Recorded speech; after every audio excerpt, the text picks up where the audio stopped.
Revue de presse internationale d'Hélène Frade, comme tous les matins. Bonjour Hélène. Bonjour Pauline. On commence au Mexique.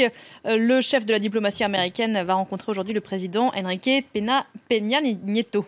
The Wall Street Journal explique que cette visite a pour but de désamorcer les tensions qu'on a beaucoup évoquées ici entre les deux pays. Actuellement, on le sait, en délicatesse sur les questions de l'immigration, de commerce et de sécurité.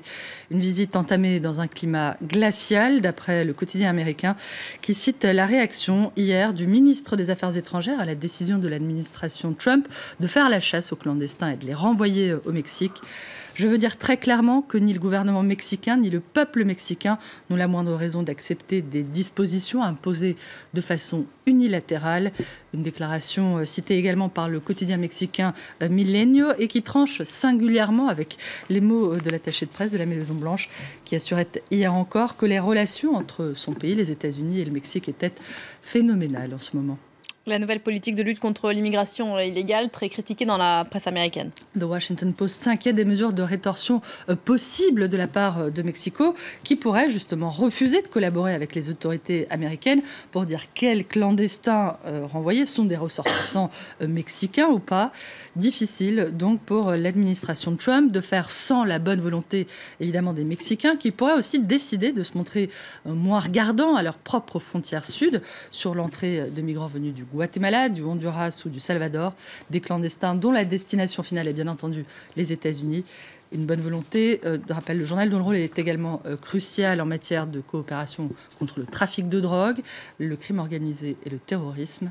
The Washington Post, on va le voir, montre la Statue de la Liberté réquisitionnée pour aller débusquer les clandestins à leur propre domicile. Je suis responsable de l'unité de déportation de Trump. Il va falloir que vous quittiez le pays. La presse britannique revient largement aussi ce matin sur l'itinéraire troublant d'un membre du groupe État islamique originaire du Royaume-Uni. Il aurait fait exploser sa voiture contre une base irakienne. C'était près de Mossoul en début de semaine. D'après The Independent, Rodald Fiedler, devenu Jamal Oudin Al-Harit, âgé de 50 ans et originaire de Manchester, aurait été enfermé à Guantanamo à Cuba en 2002 après avoir été arrêté en Afghanistan par l'armée américaine.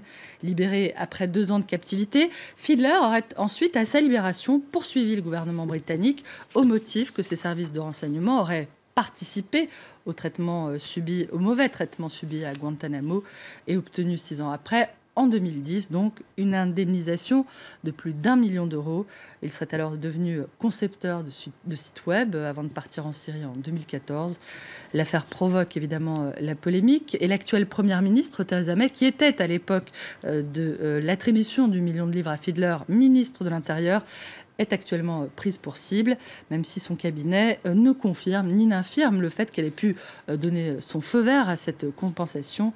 Le pactole à la tête duquel Ronald Fiedler s'est retrouvé a-t-il pu servir au groupe État islamique? C'est la question du Daily Telegraph qui affirme que 17 anciens détenus de Guantanamo au total ont reçu 27 millions de livres de la part du gouvernement britannique et que 4 de ces anciens détenus, au moins, sont actuellement soupçonnés d'avoir des liens avec des groupes islamistes en Syrie.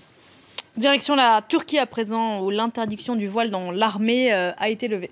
Cette décision est présentée par Hurriyet comme une mesure, vous l'avez dit également, très symbolique, puisque l'armée était la dernière institution turque à interdire le port du foulard islamique, même si le ministère de la Défense avait déjà levé en novembre cette interdiction pour le personnel civil féminin de l'armée turque. Le quotidien Al-Arab dit voir dans ces décisions un coup dur pour la laïcité en Turquie, où l'armée, vous l'avez dit également, s'est longtemps présentée comme la gardienne de cette laïcité. Le journal Pan-Arabe basé à Londres évoque une islamisation de la Turquie, conduite par le Parti de la Justice et du Développement, l'AKP du président Recep Tayyip Erdogan. Voilà, pendant ce temps, certains s'occupent d'affaires extrêmement importante. C'est le cas du président islandais qui a un avis très tranché sur les pizzas à l'ananas. Interrogé par des élèves au cours d'une visite dans un établissement islandais, le chef de l'État a effectivement secoué toute une nation, puis le monde entier, sur ce très vieux débat gastronomique. Faut-il ou non interdire la pizza à l'ananas? Gunni Johansson, c'est son nom, avait répondu qu'il détestait ça et que s'il pouvait, il interdirait la recette. Non mais ça va pas. Là encore, énorme polémique, à tel point que le président islandais s'est retrouvé obligé de justifier sur Facebook mardi.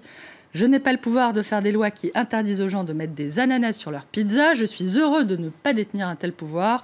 Les présidents ne doivent pas avoir un pouvoir illimité, je le cite, Gudni Johansson, qui conclut: pour les pizzas, je recommande les fruits de mer.